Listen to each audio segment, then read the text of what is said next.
Trek Strange New Worlds. Now, Star Trek Strange New Worlds, this week, they came up with, I would say, a reasonably solid TNG episode, right? However, it failed, and why did it fail? Why did it fall apart? What made this thing so creaky? It was the inherent weird sexual politics that they have this season, which they were teetering on last season. And I hope it was going to happen. And yes, it happened. So essentially now, this is like an 80% female crew. But most of the people who are female characters are written as women, right? The template right now to see a great female character, protagonist, sci-fi leading character is Rebecca Ferguson in Silo. Again, very strong, very feminine at the same time. It's a very good combination. So, whooshy, whooshy, whoosh. To start off, and you say, I hope they're on this super high because they'll like this. And then it kind of wears off. But the special effects are freaking gorgeous, right? So one thing I like is they have these two starships charting things together, and they're both Constitution class, which kind of feels like original series. I think that's kind of a nice touch, rather than doing it as two different ships. And again, I like this about Pike. I like that he cooks, right? I like that's his thing. And generally speaking, I like it. He's been absent all season. Must be off filming a movie or something. So his on and off, on again, off again girlfriend is here, captain of the other ship, and she gets her this gift. I can't remember what it is, some Wayfarer thing, and he likes it a lot. So she again gets a call from the Admiralty. They keep getting calls. They say no, I'm busy, no. Finally, she gets a call from the Admiralty. And she finds out she didn't get the promotion that she wanted because she helped number one get off her her charges of being augment. So it's like, look, I'm holding up your career. This is not good. Like, I was thinking about maybe we should just call it for a little bit. And she's like, okay, fuck off, leave me alone. Right, so now they're off going back to a planet they went to before, and they had to leave quickly because they were being attacked, and they did the Starfleet, and while they're there, these three people got killed. Starfleet's done a recent survey of the planet. Babenga's, I think, the best character this season, and they find they've had this big Star Trek delta built in there. Meaning there's cultural contamination means they have to go back. Right, and you get the titles. Cool aesthetic, right? Cool aesthetic. Somewhat wasted on this season on this show.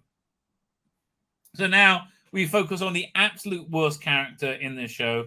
Nell's on a chalkboard, although she's neck and neck with Carol Kane, who is just freaking agonizing. Right, Carol Kane is a nightmare.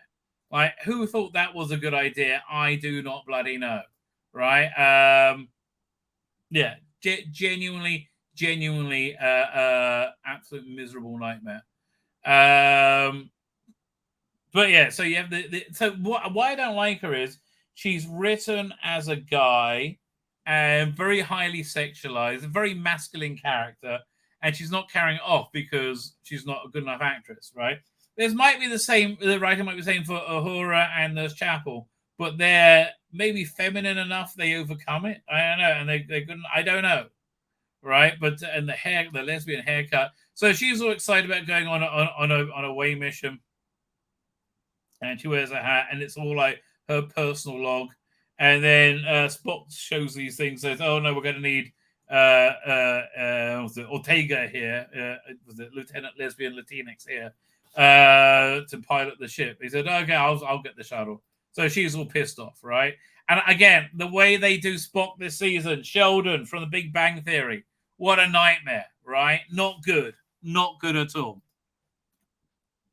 But again, the aesthetic's very good as they fly down and they have to land like 10 miles away, but they're not allowed to take any updated tech with them because of the last time.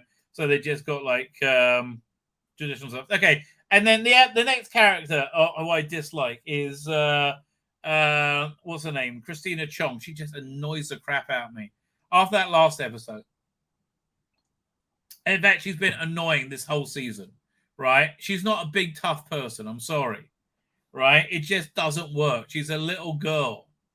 Anyway, so she goes all dizzy. Whoa! And next thing she knows, it's like hours later, and they've been walking, right? He's like, "Are you okay?" I said, "Yeah, I'm fine. I just must have a bit of a headache." So they get there and they see the Star Trek deltas everywhere. And also they have phase rifles. And then soldiers come and get them, and then the doctor blanks out. Next thing he knows, he's waking up he's inside there. He's also losing time. And it turns out that the ensign they thought was dead survived, and he's again more propaganda. It's a bad character, so it's male. It's a wimpy male again. I get it. I mean, listen, if all the negative characters were like Jews, right, you would notice pretty darn quickly. Right, and also it's an Asian male because let's stop Asian hate unless it's the left wing hating them, then it's fine. Right? He said, "Oh, we're sorry this happened." Said, "No, now you're going to have a terrible time when you find out what really happens on this planet. You're going to forget everything." And next thing he knows, he blanks out and he wakes up and he's in a cage, and they're starting to forget who they are. Again, this is a good, strong TNG episode, right? This is a nice, strong TNG plot. Which I think works quite well. But yeah, we're going to see in a minute the constant insertion of Lieutenant Lesbian Latinx sinks this episode, and Christina Chung also kind of like if they could just be blokes, I think this would probably have worked. Right? This idea that men and women are interchangeable is bollocks. I'm sorry. It's bollocks. It's not true. Men and women are not interchangeable. Men and women are unique. Oh. Yeah, there we go. Doink. And she doesn't know what's going on. He doesn't know what's going on. Meanwhile, Uhura on the ship also is blacked out. She said, what happened? And he said, "Well, you're supposed to transmit the thing a couple of hours ago. Did you do it?" It's like, I don't know. And again, I hate her smirk. I hate the masculinity of this character, right? This is a masculine character, and it's a massive failure for it. So they tell her to go to, and I don't really like the bridge either. They tell her to go to sick bay. So thankfully, we see Nurse Chapel, who is always easy on the eye, right? And she actually looks a bit better this week. I think she's got her makeup just right. Although I do hate it that they play her like she's a slut. Like, oh, I don't want to settle down with anyone. I just want to be free. No. Yes, then you're abnormal. Stop. So they're trying to work out what's going on, and they're scanning on shit. Meanwhile, they wake up again, and now they have no memory of who they are whatsoever. And this guy says, "Oh, you've had a hard forgetting. Come with me, and we're going to work at the mines together. I'll tell you what's happening." And basically, everybody forgets everything they are each day, and they have like a totem that they read to know who they are and what the story is. Right, but they write it on their arms. Pike's trying to find out. So yeah, it doesn't go down well. Gets into a fight pretty quickly. But what's the name?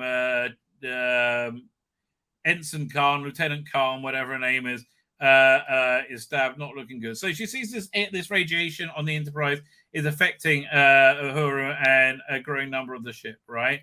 People don't know it's going to affect most people. So again, Sheldon Spock turns up and he gives everybody data pads so they know who they are. And he goes back to the bridge and she has her data pad. And Spock has the idea, go nearer this asteroid field because that might protect them from the radiation.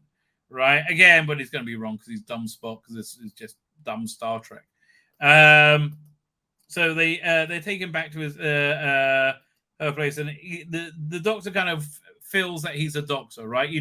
Your emotions stay the same, but you don't remember, right? So then they have the thing saying this: the rock crashed the planet thousands of years ago, and each day every mind's a race. If you're inside the castle, your memories are safe. They say there's a box with everybody's memories in there. So they said no, they got to get her there so we can get the doctor's memories so we can save her, essentially. And he says, you know, I don't want to go in because he's blanked out bits of me. He said, I can feel that I had family, but I don't know who they are, and I covered it up because I don't want to remember the pain. Right? And she's like, oh, I'm stunning and brave. Meanwhile, in the Enterprise, nobody knows who they are, right? She's freaking out. Said, oh, I got to get out of here. The bridge you don't have to, the elevator you need to hold on to now. So I want to go home, and it takes her to her quarters. Everyone's wandering around, confused and stunned, and reasonably stunning in the case of. Scared man is on the floor. Of course, that's only the way it is. She gets directed to her quarters, and then the ship starts getting buffeted around, and she finds out she's the pilot. Right, make it so she's the only one who can fly them out. There's nobody else on the ship. So they get the guns and they start fighting their way in.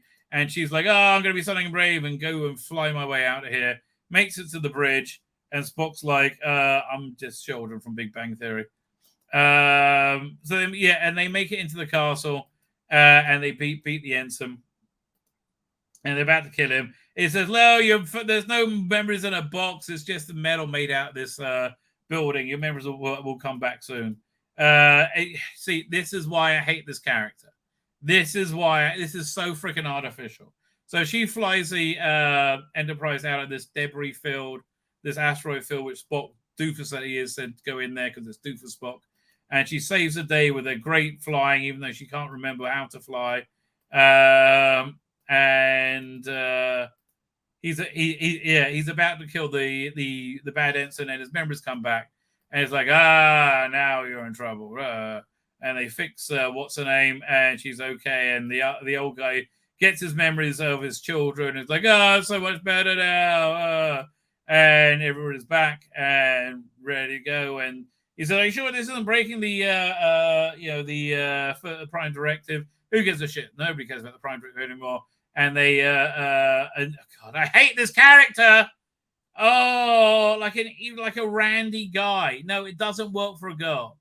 Right, and they get the asteroid, take the asteroid out of the planet, so people will remember. Why he forgot who he was? He remembered that he was in love with the other captain, and he says, "I'm very sorry," which is such an SJW trope. "I was bad." He said, "Well, it's okay," and they have a smooch. And it's over. Again, this wasn't as excruciating as previous weeks, which has been excruciating to the extreme, right? It's just been relentlessly excruciating. But it bends and breaks under the weight of its own sexual politics, which it inserted in because they're idiots, right? And that's really the bottom line. If it wasn't for so many stunning and brave women, that show would be watchable. But they've decided they would rather it not be watchable. Okay. Not a recommend, ladies and gentlemen. Not a recommend. My name's Tzvi Lebetkin, the Rabbi from another planet. Please like, share, and subscribe. And ring that little bell. Ring the little bell so you're notified when new videos drop.